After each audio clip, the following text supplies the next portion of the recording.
Think primary key and unique constraints are basically the same thing. They are not, and the misunderstanding can quietly break your database design. Sure, both enforce uniqueness, but only one of them does something extra, something critical. And choosing the wrong one might mean your app would allow duplicated emails, break foreign key references, or silently fail when you try to insert new rows. In this video, we'll cover two types of constraints, the primary key and the unique constraints, as well as break down the real differences between the two with clear examples and recommended practices. By the end of this video, you'll know how and when to apply both of the two constraints when it comes to implementing your database design. Let's get started by defining constraints first. What are constraints? Constraints are SQL rules that are being applied to columns in a table to ensure data accuracy and reliability. When you need to maintain the data integrity of your database or need to enforce some business rules, constraints will be your friend. A good way to think about constraints is to think about traffic rules for a city. Just as traffic lights, stop signs, and speed limits ensure cars move safely and orderly through intersections, constraints ensure data flows properly through your database tables. Let's look at some specific examples in terms of what constraints can do. Think about the database supporting an online store named the Sci-Fi Collective. In this database, there's a table representing users of the online store. There are a bunch of columns in this table that can't tolerate null values, such as username, password, or the first and the last name of the user. This is something constraints can help with. Beyond that, in the same table, there are two columns that must contain unique values, the username column and the phone number columns. This is also something constraints can help enforce. This user table is related to another table representing payment methods of users. The link between the two tables is the email column in the payment method. Email is a foreign key in this table. Whenever a new row of payment method is inserted into the payment method table, it needs to reference a valid existing user. This is something a foreign key constraint can help ensure. In this video, we'll look at two types of constraints specifically, starting with the primary key constraint. As you know, when it comes to database design, you probably have been told that you need to pick a primary key for every table, and indicate the primary key clearly and explicitly, like what you see here on the screen, or this. When your design of an entity is translated to SQL code for the implementation purpose, the column that you pick as the primary key requires a primary key constraint. The primary key constraint ensures these two things.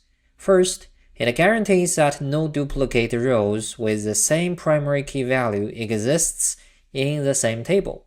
Second, it ensures that no row with a null primary key value can be inserted into the table. Without the primary key constraint, your pick of the primary key can't carry out the tasks a primary key is supposed to do.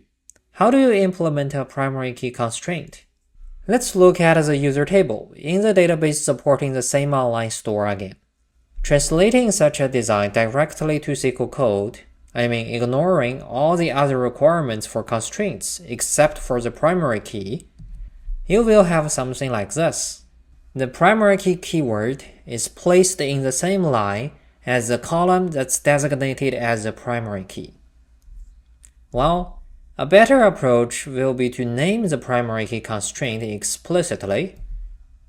This is how you name a constraint, starting with the keyword constraint, then followed by the constraint name of your pick. For every constraint, or every type of constraint that allow you to name it, the way that you approach naming will be the same. After you name the constraint, you will list the primary key keyword again, and you need to wrap up the column in a bracket. If the primary key is a composite key, you will squeeze them all together into the same bracket and separate them using commas, like what you see here on the screen. The purchase product table uses a composite primary key composed of two columns, purchase ID and product code. Why is it better to name a primary key constraint, or say any constraints as long as naming is allowed?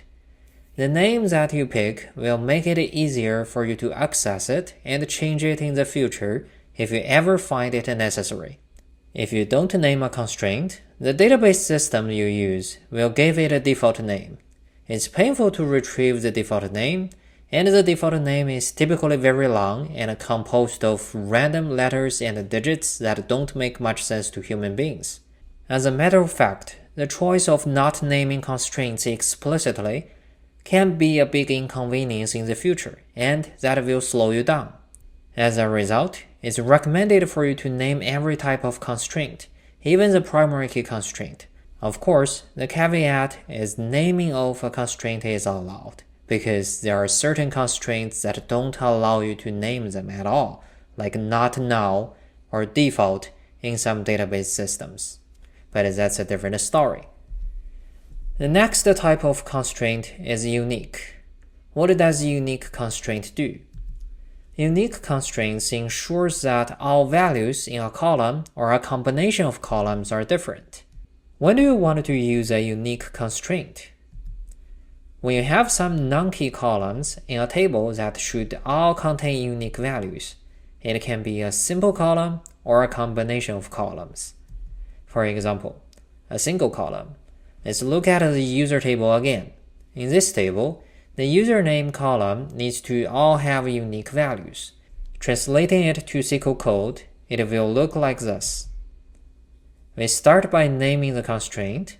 After that, it is followed by the unique keyword, and then the column will be wrapped up in the bracket. If you have a combination of columns that need to have unique values, like the table that you see here, product table comes from the same database supporting the same online store.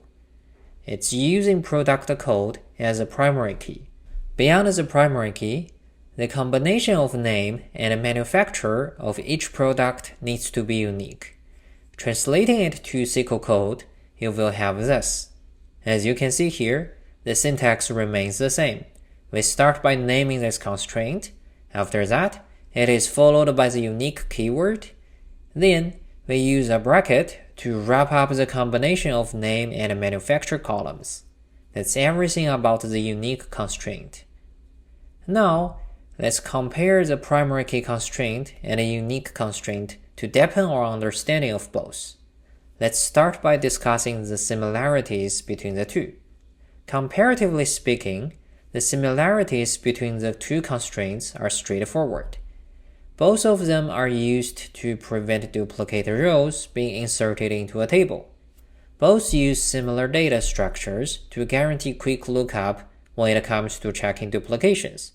Duplications don't only get generated during data insertion. Sometimes it can happen during update. So both of the two constraints will do their job accordingly whenever it's a data insertion or update operation. That's the similarity. Now let's talk about the differences between the two constraints. There are three major differences. The first one is easy to understand.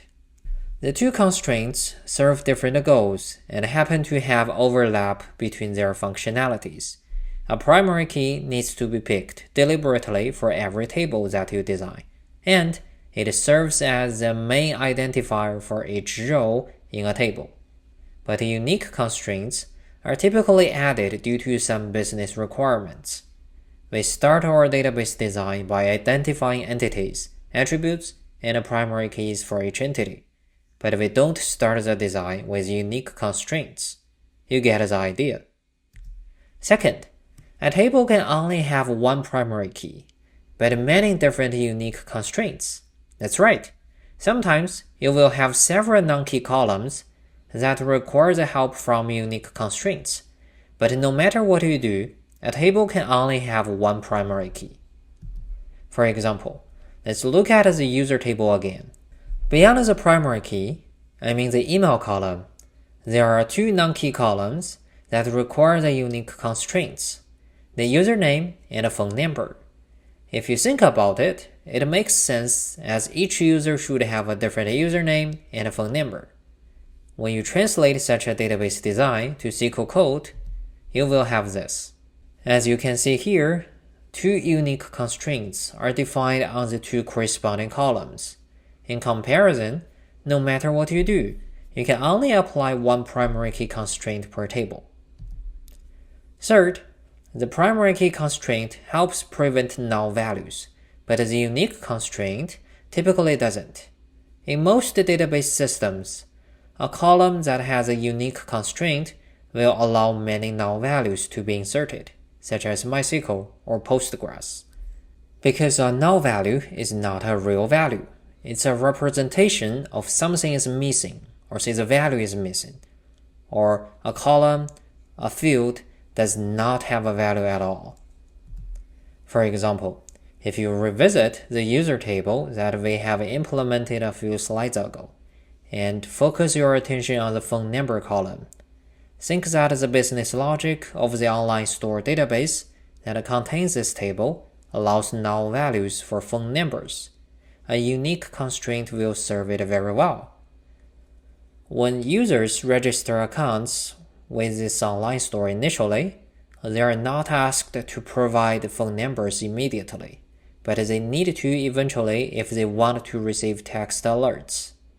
The phone numbers they provide, however, must be unique per user. That's why a unique constraint serves the phone number column very well in this table. Another question that you need to ask and answer here is a scenario that involves a comparison between surrogate key and a composite key. How is that relevant to the two constraints that we discussed? In some cases, you would have a composite candidate key composed of a few columns. Regardless if you choose it as the primary key for the table, it has to be unique as a combination, like the example that you see here on the screen. A product table in the database supporting the same online store. The combination of the name and manufacturer columns need to be unique. So the two columns can be designated as the primary key. Or you could go with a surrogate key for the table and add a unique constraint to the two columns as a combination. Both primary keys would work fine, but which one is better from the perspective of database design and performance? A short answer is that surrogate keys are typically preferred in such a scenario. A surrogate key is easier to index and takes less space to build a data structure that prevents duplications. Beyond that, when the table is related to other tables, and when the primary key of the product table needs to be referenced elsewhere in other tables, a surrogate key will be easier to use and more efficient than a complex composite key. That said, if you face a dilemma like this, think about going with a surrogate key. In this video, we covered and compared the primary key and unique constraints. If you find this video helpful, give it a thumb up, subscribe, and leave your questions in the comments. I would love to hear what's working for you and what needs to change. This video is based on the book Grokking Relational Database Design, which dives deeper into database design using real-world examples to explain concepts. You can find the link to the book in the first comment.